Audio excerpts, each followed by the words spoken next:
আসসালামু আলাইকুম। আশা করি প্রত্যেকে ভালো আছো। আজকে আমি এসএসসির রসায়নের চতুর্থ অধ্যায় মৌলের পর্যায়বৃত্ত অধ্যায় থেকে আসা ঢাকা বোর্ড 2025 সালে যে সৃজনশীল প্রশ্নটি এসেছিল এইটা সমাধান করে দেব। আমি তোমাদের সাথে আছি মোহাম্মদ নাজিয়াত হাসান। তাহলে এই প্রশ্নটা সমাধান করে দেওয়া যাক। দেখো এই প্রশ্নে ক এবং খ দুটো থিওরিটিক্যাল প্রশ্ন, আমি এটা মুখে একটু বলতেছি। ক নম্বর প্রশ্নে বলছে রসায়ন কাকে বলে। সো রসায়নটা হচ্ছে বিজ্ঞানের যে শাখায় পদার্থের ধর্ম, রাসায়নিক পরিবর্তন এবং বিক্রিয়া নিয়ে আলোচনা করা হয় সেই শাখাকে কিন্তু রসায়ন বলা হয়। সো খ নম্বর প্রশ্নে বলেছে হচ্ছে আয়োডিনের তরল অবস্থা নাই কেন। সো এইটার ব্যাখ্যা তোমরা দিতে পারো হচ্ছে ঊর্ধ্বপাতীয় যে পদার্থ রয়েছে সেইটা দ্বারা। দ্বিতীয় অধ্যায়ে কিন্তু ঊর্ধ্বপাতীয় পদার্থ সম্পর্কে জানিয়েছো। সো ঊর্ধ্বপাতিত পদার্থ হচ্ছে যে মৌলকে তাপ দিলে কঠিন অবস্থা থেকে সরাসরি তরলে পরিণত না হয়ে সেটা গ্যাসীয় পদার্থে পরিণত হয়, সেই পদার্থকে উদ্বায়ী পদার্থ বা ঊর্ধ্বপাতিত পদার্থ বলে কিন্তু। সো আয়োডিন হচ্ছে উদয় একটা পদার্থ। এই আয়োডিনকে যদি হচ্ছে তাপ দেওয়া হয়, মানে কঠিন অবস্থায় যদি থাকে সেটাকে তাপ দেওয়া হলে সেটা কিন্তু তরলে পরিণত না হয়ে সরাসরি গ্যাসীয় পদার্থে পরিণত হয়। যেহেতু আয়োডিনের তরল দশা নাই, এই কারণে হচ্ছে আয়োডিনের হচ্ছে তরল অবস্থায় নেই। আশা করি এইটা একটু সুন্দরভাবে ব্যাখ্যা দিয়ে লিখবে। দেখো গ নম্বর প্রশ্ন বলেছে উদ্দীপকের জেড মৌলটির 10টি পরমাণুর ভর নির্ণয় করতে বলছে। সো দেখো উদ্দীপকে হচ্ছে জেড মৌলের পারমাণবিক সংখ্যা দিয়ে আছে দেখো 15। সো পারমাণবিক সংখ্যা জেড যে মৌল দিয়ে আছে এই জেড এর পারমাণবিক সংখ্যা হচ্ছে 15। দ্যাট মিন্স আশা করি এই 15 পারমাণবিক সংখ্যা দ্বারা বুঝতে পারছো এই জেড মৌলটা হচ্ছে ফসফরাস। আর আমরা জানি ফসফরাসের হচ্ছে পারমাণবিক সংখ্যা কত হয়, পারমাণবিক সংখ্যা হচ্ছে 15 হয়, এসে নিচে লেখে। আর ফসফরাসের হচ্ছে আপেক্ষিক ভর সেটা কিন্তু হচ্ছে 31। এবার আমাদের কি বের করতে বলছে, এই জেড মৌলটি মানে এই ফসফরাসের হচ্ছে 10টি পরমাণুর ভর কত এটা বের করতে বলেছে। সো দেখো আমরা যে ভরটা জানি, আমরা নর্মালি জানি হচ্ছে ফসফরাসের ভর কত 31 গ্রাম। 31 গ্রাম মিন্স কি এই ভরটা সাপেক্ষে কারো সাপেক্ষে হিসাব করা হয়।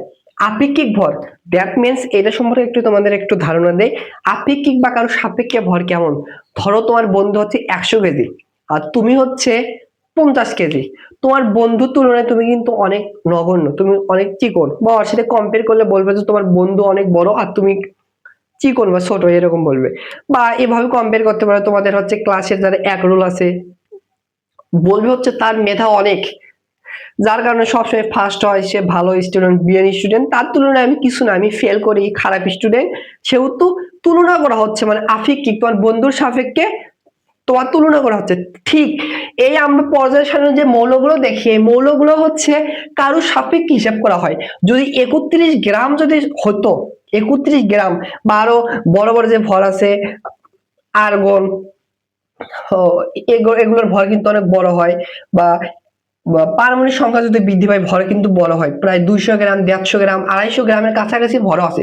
250 গ্রাম মিন্স কি, 250 গ্রাম দেখছো তো পাথর দেখছো তো 250 গ্রামের অনেক পরিমাণ কিন্তু। বাট এগুলো যে পরমাণুকে আমরা চোখে দেখতেই পারি না, আর এগুলোকে যদি যন্ত্রের সাহায্যে দেখা হয় তাহলে কিন্তু স্পষ্ট ভাবে দেখা যায় না। মেঘের ইলেকট্রন ঘনত্ব থাকে, ফোটা ফোটা থাকে, মেঘের ঘনত্ব দেখা যায় স্পষ্ট ভাবে। যে আমরা কক্ষপথে জানি হচ্ছে প্রথম কক্ষপথে 2টা ইলেকট্রন, দ্বিতীয় কক্ষপথে 10টি, এভাবে ইলেকট্রন থাকে, এগুলো কিন্তু স্পষ্ট ভাবে দেখা যায়। তার মানে বুঝতেছো একটা পরমাণু বা একটা মৌল কত ছোট। বাট আমরা জানি হচ্ছে 31 গ্রাম। 31 গ্রাম মানে এটা আমাদের সাপেক্ষ হিসাব করা হয়েছে। যদি পয়েন্ট আকারে লিখতাম তাহলে কিন্তু আমাদের অনেক জটিল হয়ে যেত। এই সেহেতু হচ্ছে বিজ্ঞানী কি করছে, একটা মৌলকে শিফট করে নিয়েছে, সেই মৌলের সাপেক্ষে এগুলো হিসাব করা হয়। আশা করি বুঝতে পারছো। আর তাহলে দেখো আমাদের 10টি পরমাণুর ভর বের করতে বলছে। আমরা যদি মৌলের আপেক্ষিক পারমাণবিক ভরের ফর্মুলা হচ্ছে ওই মৌলের একটি পারমাণবিক ভর ডিভাইডেড একটি কার্বন 12 আইসোটোপের পারমাণবিক ভরের 12/1 তাহলে আমরা যদি একটা বের করতে পারি সেখান থেকে 10টা গুণ দিলে কিন্তু 10টা বের হবে। তাহলে দেখো এখান থেকে আমরা একটি ক্যালকুলেশন করি। দেখো মৌলের আপেক্ষিক ভর লিখবা হচ্ছে উদ্দীপকের মৌলটির পারমাণবিক সংখ্যা হচ্ছে 15, মৌলটি হচ্ছে ফসফরাস। আমরা জানি ফসফরাসের ভর হচ্ছে আপেক্ষিক ভর, বা ভরে লিখতে পারো, আপেক্ষিক না লিখলে হবে, বা আপেক্ষিক লিখতে পারো, ভর হচ্ছে 31। সেহেতু মৌলের আপেক্ষিক ভর সমান সমান কি লিখতে পারবো 31 ডিভাইডেড ওই মৌলের 10টা, আমরা একটি বের করবো, তার সাথে 10টি গুণ করলে 10টি কিন্তু বের হবে। এটাকে এভাবে রেখে দেই, ওই মৌলের একটি পারমাণবিক ভর ডিভাইডেড কার্বন 12 আইসোটোপের 12 ভাগে 1 ভাগের মান আশা করে জানো, এটা হচ্ছে 1.66 গুণন 10⁻⁻24। বুঝছো? আমাদের একটি তাহলে আড়াআড়ি গুণ করি, এটা হচ্ছে ওই মৌলের একটি, এটা হবে একটি। অতএব ওই মৌলের বা লিখতে পারো ফসফরাসের একটি একটি একটি পারমাণবিক ভর, একটির হচ্ছে পারমাণবিক ভর হবে হচ্ছে আড়াআড়ি গুণ করো, এইটার সাথে এটা গুণ করবা। দেখো আমি ক্যালকুলেটর দিয়ে হিসাব করতেছি, 31 এর সাথে হচ্ছে 1.66 গুণন 10⁻⁻34 গুণ করো, তাহলে আসবে হচ্ছে 5.146 গুণন 10⁻⁻23। অতএব ফসফরাসের কয়টি, দেখো 10টি পারমাণবিক ভর বের করতে বলছে, অতএব ফসফরাসের বা ওই মৌলের 10টি পারমাণবিক ভর হবে। বেশি হলে যেটা আছে ওইটা থেকে বেশি হলে গুণ হয়, যদি একের থেকে ছোট বলতো তখন ভাগ হয়ে যেত, তাহলে এর সাথে হচ্ছে 10 গুণ হচ্ছে এইটাই গুণ করবো, আমি লিখলাম না। তাহলে যদি এর সাথে 10 গুণ করো তাহলে হবে হচ্ছে 5.146 গুণন 10⁻⁻22 হচ্ছে 22, এটা হচ্ছে গ্রামে, এটা কিন্তু গ্রাম এককে আসে, এটা আসবে কিন্তু গ্রাম, ভর হচ্ছে এত। এটা হচ্ছে কারেক্ট অ্যান্সার, আশা করি বুঝতে পেরেছো। দেখো ঘ নাম্বার প্রশ্নে বলছে উদ্দীপকের মৌল তিনটি হচ্ছে এক্স ওয়াই জেড, এই মৌলগুলোর হচ্ছে ইলেকট্রন আসক্তির ক্রম আমাদের হচ্ছে ব্যাখ্যা করতে বলছে। সো দেখো উদ্দীপকের এক্স মৌলের পারমাণবিক ভর হচ্ছে 8, ওয়াই মৌলের পারমাণবিক ভর হচ্ছে 12 এবং জেড মৌলের পারমাণবিক ভর হচ্ছে 15। সো দেখো মৌলগুলোকে একটু শনাক্ত করি। দেখো প্রথমে মৌলগুলোকে তোমরা শনাক্ত করবো। পারমাণবিক 8 ভর হয় কিন্তু হচ্ছে অক্সিজেনের, পারমাণবিক ভর হচ্ছে 12 হয় কিন্তু হচ্ছে ম্যাগনেসিয়ামের, এবং হচ্ছে পারমাণবিক ভর পারমাণবিক সংখ্যা, সরি আমার একটা মিস্টেক হয়েছে, এগুলো ভর না, এগুলো হচ্ছে পারমাণবিক সংখ্যা হচ্ছে 15 হচ্ছে কার ফসফরাস। তোমাদের কিন্তু হচ্ছে 1 থেকে 30 পর্যন্ত মৌলের পারমাণবিক সংখ্যা এবং ভর মুখস্থ রাখা কিন্তু এই অধ্যায়ের জন্য অনেক অনেক, বা কেমিস্ট্রির জন্য অনেক অনেক ইম্পর্টেন্ট কিন্তু। তাহলে দেখো কি বলছে, আমাদের ইলেকট্রন আসক্তির ক্রম কি রকম, মানে কোনটার বেশি কোনটার কম, এটা বের করতে বলছে।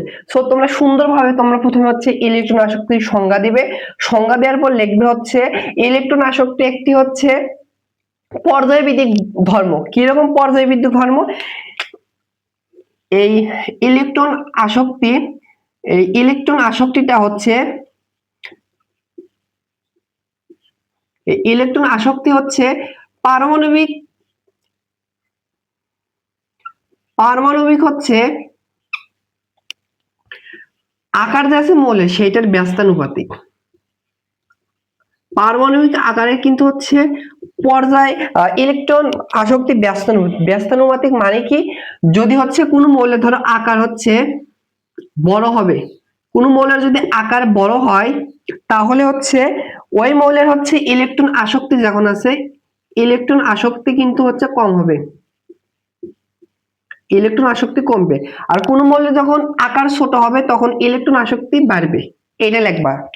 এরপর আমাদের এই প্রশ্নের সমাধান কিভাবে করব, তাহলে মৌলগুলোর আমাদের আকার প্রথমে শনাক্ত করব, দ্যাট দেন এই কনসেপ্টে আমরা প্রশ্ন সমাধান করতে পারবো।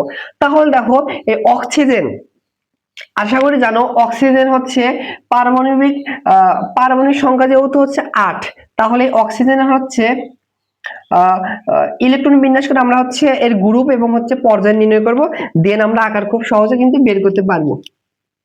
সো অক্সিজেনের ইলেকট্রন বিন্যাস হয় হচ্ছে 1s 2s 2p, এই যে দুইটা ইলেকট্রন যাবে এই 6 এ কয়টা যাবে? 6 এ হচ্ছে 1s, সরি এখানে 2 হবে, সরি 2s হবে, 1s 2s, এরপর হচ্ছে 2p, তাহলে এখানে যাবে দুইটা, চারটা, আর বাকি কয়টা থেকে চারটা হচ্ছে 2p তে যাবে।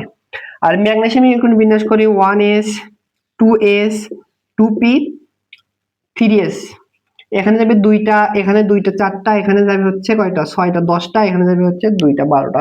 আর ফসফরাসের হচ্ছে আমরা এই ফসফরাসের আমরা হচ্ছে ইলেকট্রন বিন্যাস করি, তাহলে হবে 1s 2s 2p 3s, এরপর হচ্ছে 3p। আর তোমাদের 1 থেকে 30 পর্যন্ত মৌলের ইলেকট্রন বিন্যাসও কিন্তু জানা অনেক জরুরি। তাহলে এখানে দুইটা, এখানে দুইটা, এখানে 6টা, এখানে দুইটা, তাহলে 12টা, এখানে যাবে 3টা। তাহলে দেখো পর্যায় নির্ণয় খুব সহজে করা যায়। সর্বশেষ কক্ষপথ যে কয়টা সেইটা হচ্ছে ওই মৌলের হচ্ছে পর্যায়। তাহলে দেখো এই অক্সিজেনের সর্বশেষ কক্ষপথ দেখো হচ্ছে 2, তাহলে অক্সিজেনের পর্যায়টা হচ্ছে, এই অক্সিজেনের পর্যায় হবে হচ্ছে 2, দ্বিতীয় পর্যায়ের মৌল। আর গ্রুপটা নির্ণয় করা হয় হচ্ছে শেষ কক্ষপথের অরবিটাল যদি s এবং p থাকে, সেটার ক্ষেত্রে গ্রুপ নির্ণয়ের নিয়মটা হচ্ছে 10 প্লাস s এবং p টা কয়টা ইলেকট্রন আছে? দেখো s এ হচ্ছে 2টা আর p তে হচ্ছে 4টা, তাহলে কয়টা হয়? 16। এটা হচ্ছে 16 নাম্বার গ্রুপের মৌল অক্সিজেন আর দ্বিতীয় পর্যায়ে। অনুরূপভাবে আমরা ম্যাগনেসিয়ামের পর্যায় এবং গ্রুপ বের করে দেখো। ম্যাগনেসিয়ামের পর্যায়ে দেখো শেষ কক্ষপথ কয়টা? 3, তৃতীয় পর্যায়ের মৌল। আর এখানে দেখো শেষ কক্ষপথ জাস্ট s অরবিটালে ইলেকট্রন আছে, সেহেতু পর্যায়টা হবে হচ্ছে দ্বিতীয় পর্যায়। এবার এইটার আমরা পর্যায় এবং গ্রুপ বের করে দেখো। সর্বশেষ কক্ষপথে কয় নাম্বার আছে? 3 নাম্বার, তাহলে এর পর্যায় হবে 3। আর গ্রুপ দেখো সর্বশেষ কক্ষপথে হচ্ছে s এবং p যেহেতু আছে সেহেতু 10, এর সাথে যোগ হবে s এবং p এর অরবিটালের ইলেকট্রন, তাহলে কত হয় দেখো? 50। তাহলে যে মৌলের হচ্ছে পর্যায় সংখ্যা যত ছোট সেই মৌল সবচেয়ে ছোট। তাহলে আকারের আমরা একটু ক্রম করে দেখো। সবচেয়ে এটা হচ্ছে দ্বিতীয় নাম্বার পর্যায়ের মৌল, এটা তৃতীয়, আর এটা হচ্ছে তৃতীয়। তাহলে সবচেয়ে ছোট হবে হচ্ছে এই অক্সিজেনটা হচ্ছে সবচেয়ে ছোট হবে, অক্সিজেনটা সবচেয়ে ছোট হবে। এরপর দেখো হচ্ছে এইটাও তৃতীয় পর্যায়ের মৌল ফসফরাস এবং ম্যাগনেসিয়াম। তাহলে আমরা কোনটার আকার বড় হবে? দেখো এই ম্যাগনেসিয়ামের হচ্ছে 12টা ইলেকট্রন থাকে, আর হচ্ছে এইটা হচ্ছে 15টা ইলেকট্রন থাকে। একই পর্যায়ের মৌল যখন বাম থেকে ডান দিকে যায় তখন আকার কিন্তু ছোট হয়। সেহেতু দেখো আগে কিন্তু হচ্ছে ধরো এখানে ধরো হচ্ছে ম্যাগনেসিয়াম আছে আর এখানে ধরো হচ্ছে ফসফরাস আছে, তাহলে কিন্তু বাম থেকে ডান দিকে যত যাবে মৌলের আকার তত ছোট হবে। তাহলে দেখো ম্যাগনেসিয়ামের আকারের থেকে কিন্তু ফসফরাসের আকার ছোট হবে। তাহলে এই ছোট অক্সিজেনের থেকে একটু বড়টা হবে ফসফরাস, আর সবচেয়ে বড় এদের ভিতর মৌলটা হবে হচ্ছে ম্যাগনেসিয়াম। এইটুকু বুঝলে এই প্রশ্নের সমাধান করা ইজি। এখন ওই প্রথমে যেটা লিখছিলাম ওই কনসেপ্ট অনুযায়ী আমরা হচ্ছে ইলেকট্রন আসক্তির ক্রম বের করব। লিখবো হচ্ছে অতএব ইলেকট্রন আসক্তির ক্রমটা হবে হচ্ছে কি বলছি? ব্যস্তানুপাতিক। যার সবচেয়ে বড় আকার হয় তার সবচেয়ে কম ইলেকট্রন আসক্তি হয়। তাহলে দেখো সবচেয়ে ছোট কার আকার? অক্সিজেন। অক্সিজেনের সবচেয়ে বড় হচ্ছে, সবচেয়ে বেশি হচ্ছে ইলেকট্রন আসক্তি হবে, তারপরে হবে হচ্ছে ফসফরাস, তার থেকে সবচেয়ে কম আসক্তি হচ্ছে ম্যাগনেসিয়াম। সো এই প্রশ্নের ক্রমটা হবে এইটা।